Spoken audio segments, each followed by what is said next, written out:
Un gros débris d'une fusée chinoise effectue à l'heure actuelle une descente en orbite incontrôlée sur Terre, rendant impossible de prévoir à l'avance l'endroit où il va s'écraser, rapporte le média américain CNN. Baptisée Long March 5B, la fusée chinoise devrait entrer dans l'atmosphère terrestre vers le 8 mai, indique un porte-parole du département de la défense américain Mick Howard, précisant que le commandement spatial américain suivait la trajectoire de la fusée.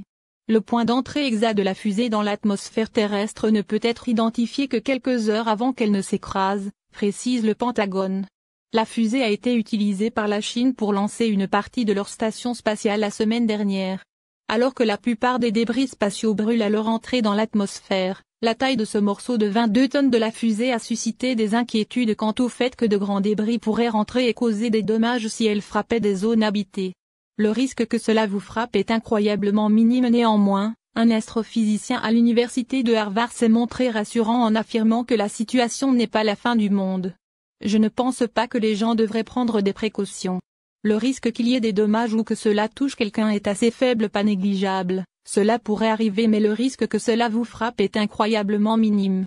Et donc je ne perdrai pas une seconde de sommeil à cause de cette menace personnelle, a affirmé Jonathan McDowell, astrophysicien au Harvard-Smithsonian Center for Astrophysics. Il y a des choses beaucoup plus importantes à craindre, a souligné en outre l'astrophysicien, mettant en garde contre les prédictions trompeuses de gens mal intentionnés affirmant savoir à l'avance où la fusée va tomber. Nous nous attendons à ce que la fusée tombe entre le 8 et le 10 mai. Et au cours de cette période de 2 jours, elle va faire le tour du monde 30 fois.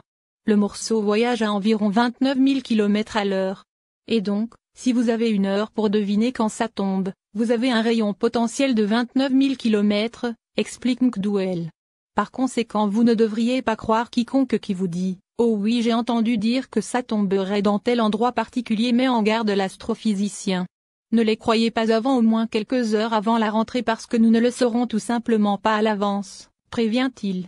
Malgré cela, l'astrophysicien de l'université de Harvard anticipe que la fusée tombera dans l'océan étant donné que la Terre est recouverte à 70% d'eau. Si vous voulez parier sur l'endroit où la fusée va tomber sur Terre, pariez sur le Pacifique car le Pacifique est la majeure partie de la Terre.